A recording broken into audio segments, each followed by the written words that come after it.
Episode 3, Kubrick Finds His Home.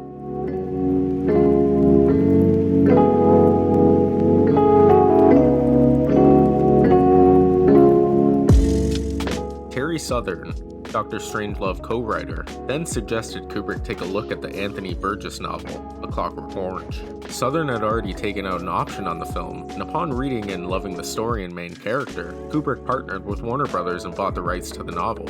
"I was excited about it," he said at the time. "The plot, the ideas, the characters, and of course the language." Kubrick again opted to tackle a film with heavily controversial topics, such as the morality of senseless violence, free will, and sexual assault, all the while explored through the acts and lives of adolescent characters. Anthony Burgess declared his intentions with his novel in an introduction, admitting, "I enjoyed raping and ripping by proxy, but the book does also have a moral lesson, and it is the weary traditional one of the fundamental importance of moral choice." Kubrick wrote and directed the film, retaining most of the subtext and lavishing in the gritty atmosphere and disturbing actions the characters partake in. A Clockwork Orange is by far the most faithful adaptation from book to screen Kubrick created. Unsatisfied with how much he had to deviate from the source material while adapting Lolita, Kubrick uncompromisingly showcased all the horrors the main character, Alex DeLarge, engages in. Though the film is widely regarded as a classic by today's standards, the film was met with mixed critical reception, much of which stemmed from the extreme violence and depravity presented throughout the picture. At the time, only a few mainstream films had been awarded the dreaded X certification, a rating which generally indicated the film was pornographic and had no artistic merit. These films included Straw Dogs, The Devils, and arguably the most well-known X-rated film, Midnight Cowboy, which won the Academy Award for Best Picture, Best Director, and Best Adapted Screenplay the year it released. A Clockwork Orange still continues to spark controversy to this day. Kubrick withdrew it from UK markets in 1974 for more than 2 decades, only being re-released upon his death. The reason for this being the rampant incident of copycat crimes which plagued Britain following the film's release.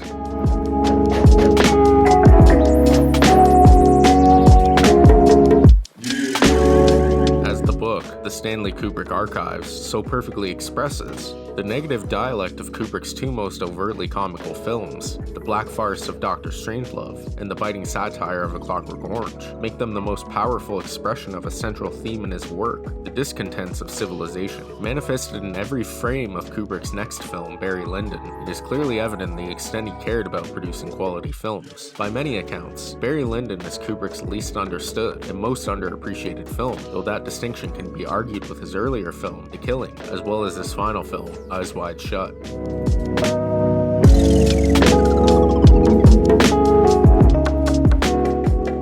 The film, while being one of his most beautiful pictures aesthetically and production-wise, contradicts from his detractors, who claim his films lack any emotional substance.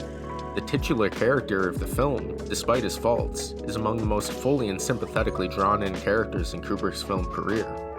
The film, framed by the historical 7 Years' War, recounts the exploits of an opportunistic Irish rogue who marries a rich widow in order to ultimately assume the identity of her deceased husband and claim his position as an aristocrat in order to ascend to the top of British society in the 18th century. Though the film suffered from many production troubles related to weather conditions, logistics, and going highly over budget, it is easily one of Kubrick's most revolutionary. Kubrick insisted scenes indoors be entirely shot by candlelight, something that had never been done before. Because of this, Kubrick had to approach Zeiss, the famous lens maker, and obtain 3 super-fast lenses, which were originally developed for use by NASA in the Apollo moon landings. The film is thusly credited with using the lowest f-stop in relation to the aperture and rate in which light enters the camera lens in film history. New camera rigs had to be developed to fit these lenses, which initially were not meant to be used the way Kubrick intended. Though a hindrance at the time, it can be argued that all of these issues were entirely worth it, with how wonderfully the film and cinematography are visually presented. Kubrick's next film would arguably be the most well-known of his entire filmography. The film in question is none other than Shining.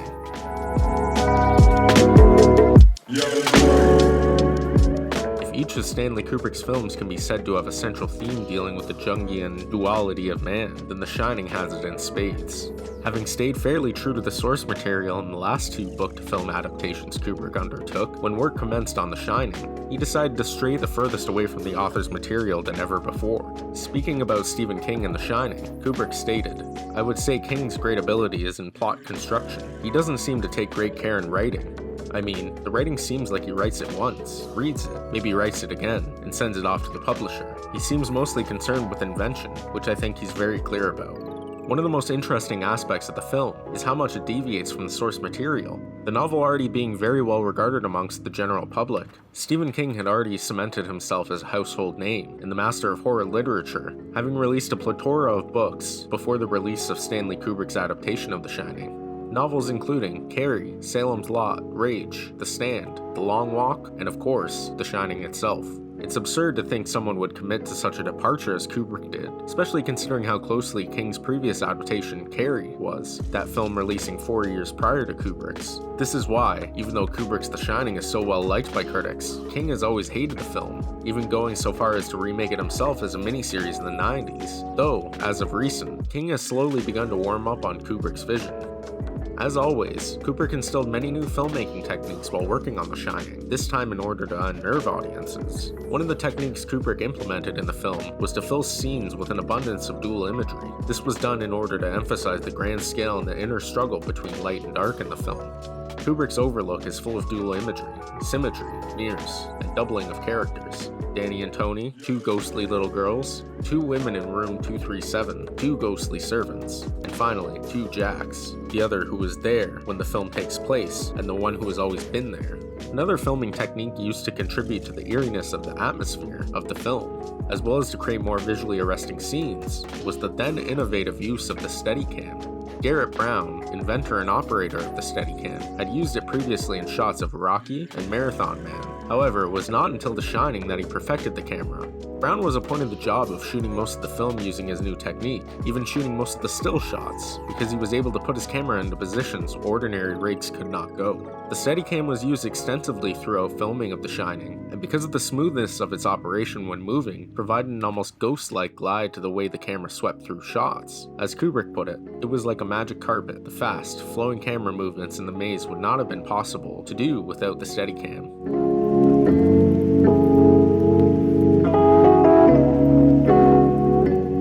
I don't blame the grunts for their cynical view of the war. They were unprepared culturally for the situation they were put into. There is no question in my mind that their innocence and courage were misused. There's no better quote to illustrate how Kubrick truly felt about the Vietnam War, nor any movie giving a better depiction of the war's effects on the human condition than Full Metal Jacket. Throughout Stanley Kubrick's career, he consistently struggled with finding the next story he wanted to adapt. Looking back at his filmography from 1975 to 1999, it's easy to see that was the case.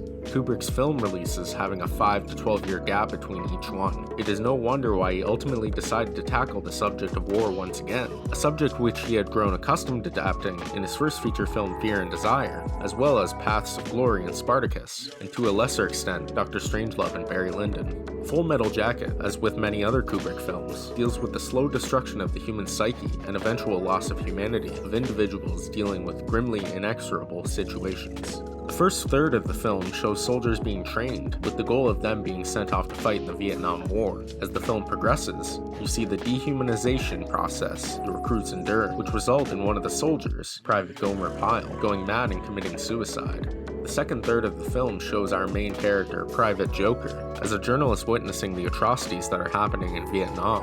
The military commands are failing to deal with the situation, and the whole operation seems pointless and to no end. The final third of the film shows the complete dehumanization of the characters, Joker seeing firsthand the killing of people, as well as succumbing to it himself, having to kill an enemy sniper to save his platoon. Kubrick himself was pleased with the film, which incidentally was one of the most financially successful films he ever made.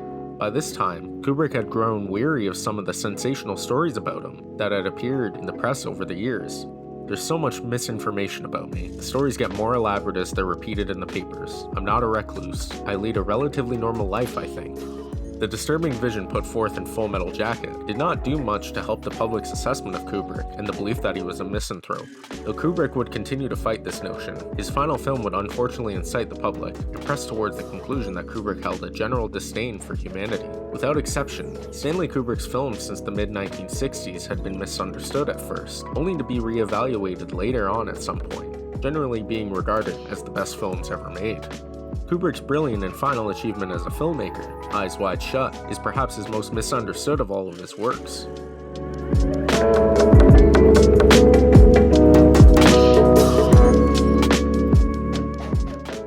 release of Full Metal Jacket, Kubrick worked on several projects.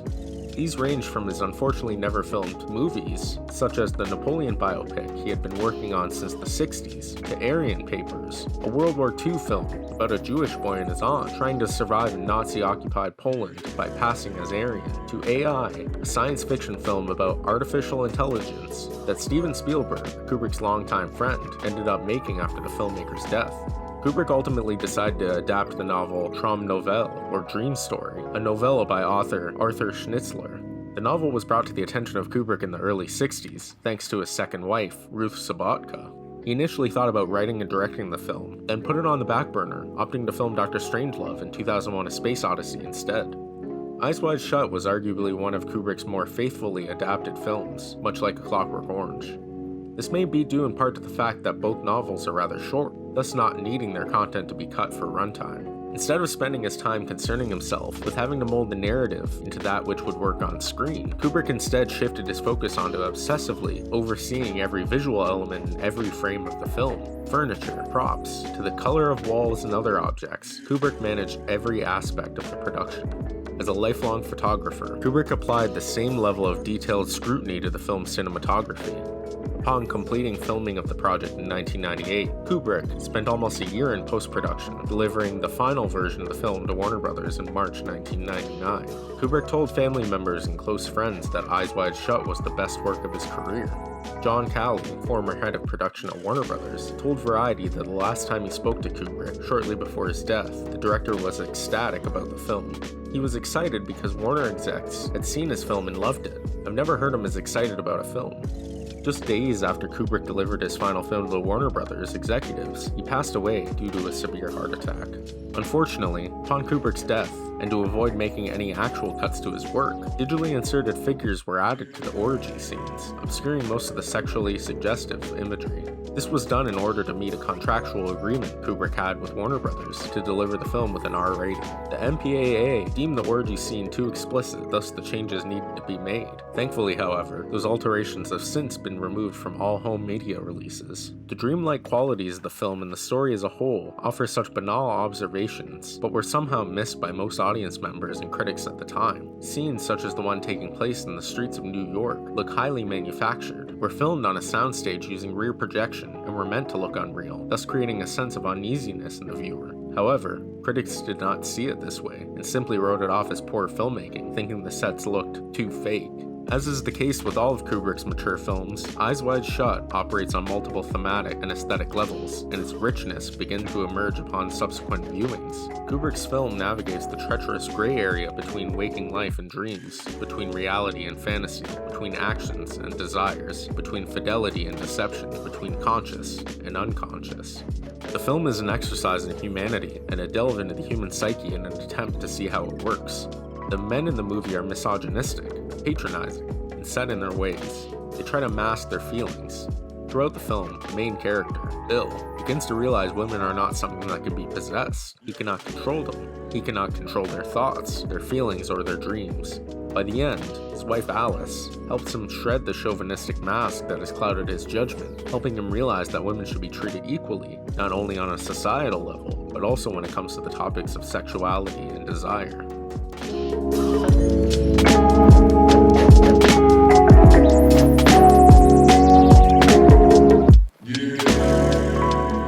Thank you all for joining me today. In the next episode, we'll discuss the many filmmakers Kubrick has influenced over the years, from Steven Spielberg to Guillermo del Toro. Until next time, I'm Marshall, and this is my Secret Black Project.